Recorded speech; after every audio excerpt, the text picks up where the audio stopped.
Olá, eu sou a Rayane, vou fazer aqui uma breve apresentação sobre minha atividade de conversão de bases numéricas que pedia para que a conversão fosse realizada da base 2 até a base 36. E eu fiz com base em algumas instruções que foram passadas em sala de aula e no próprio arquivo que foi enviado no Classroom.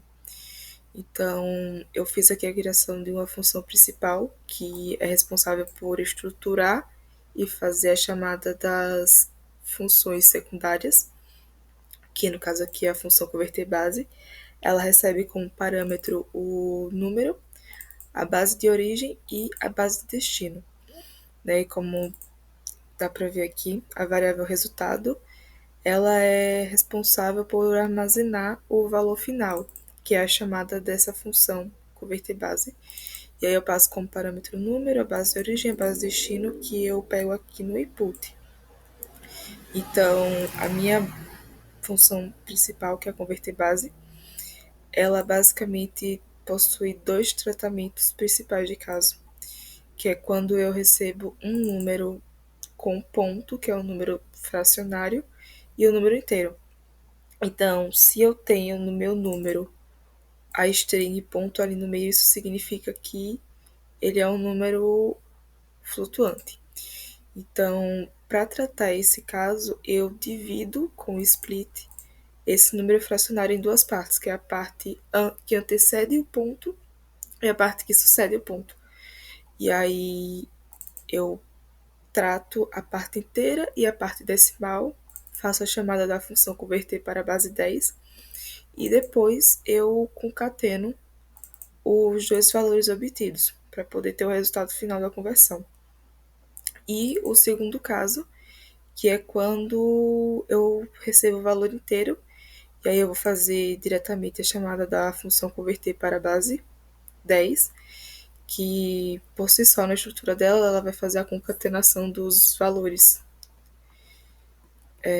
Então, analisando ela, a gente tem aqui a função converter para a base 10, que recebe como parâmetro o número e a base de origem. E aí eu fiz o primeiro caso de teste de verificação, que é se a base de origem for 10, então ele vai retornar o próprio valor, convertido para flutuante. E se ele tiver o ponto ali no meio, ele converte para inteiro, que é no caso se ele for flutuante. E aí a gente tem a variável caractere, que ela vai ter todos os dígitos do zero até o alfabeto indo a Z, que no caso compreende a base 36, todos os valores possíveis de representar. E aí a gente tem a string decimal value, que vai ser ela que vai armazenar a cada iteração, de forma iterativa mesmo, os caracteres que vão sendo convertidos. Então, para cada dígito recebido, eu inverto a ordem deles, né, para começar a conversão de trás para frente, o processo inverso, e vou concatenando os valores. E aí eu multiplico cada um desses caracteres que é recebido pela base de origem elevado à potência i, que no caso vai iterando a cada repetição, começando do zero até o final, até o último valor na última posição do caractere recebido. Então, nesse exemplo aqui, a gente recebe uma conversão de binária para decimal, a string 100110. Eu começo invertendo o processo, então 0 elevado à base de origem, que é 2, elevado ao meu i, que vai iniciar em 0. Aí eu somo com mais igual, eu vou somar com o próximo valor, que é o 1, vezes a minha base de origem, que é o 2, elevado ao i, que vai ter iterado do 0 para o 1. E aí eu vou repetindo esse processo até o final da minha string. E aí, no final, eu tenho o resultado aqui que é 38.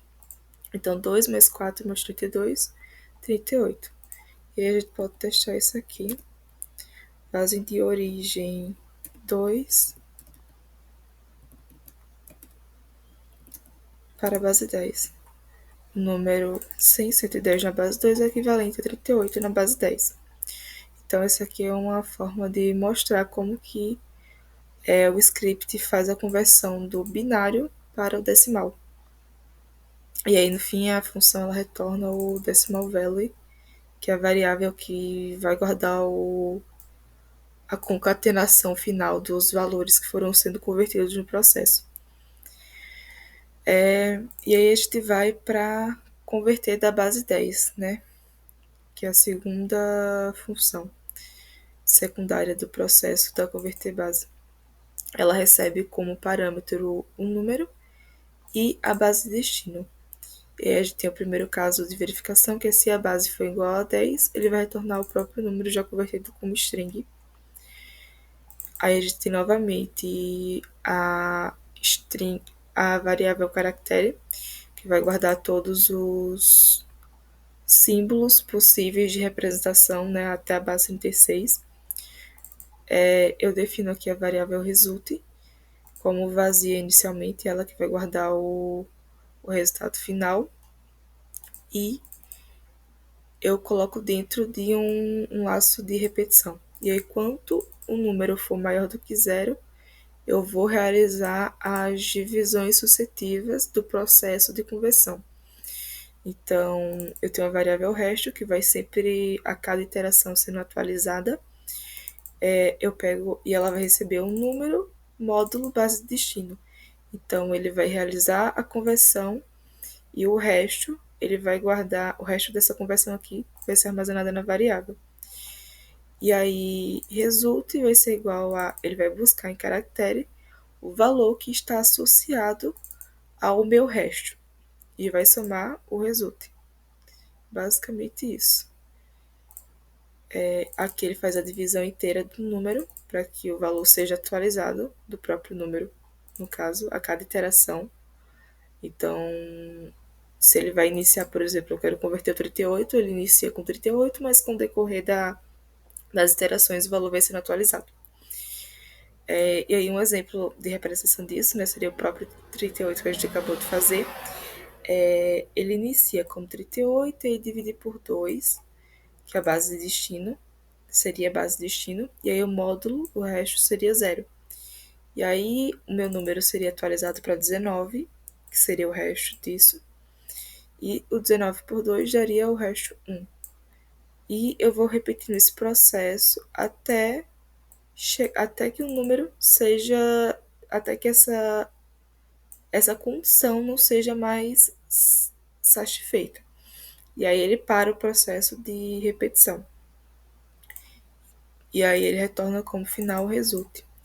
Então, testando isso, a gente tem a base de origem 10, o valor que eu quero converter 38, minha base de destino 2. E aí eu tenho aqui 38 na base 10 é equivalente a 1001110 na base 2. Então, basicamente, essa é a representação.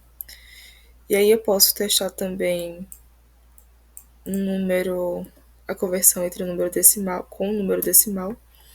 Então, a minha base de origem, por exemplo, 2, eu posso colocar 0,101 na base 10, que é 0,625, né? 0,101 na base 2 é equivalente a 0,625 na base 10. E é basicamente isso.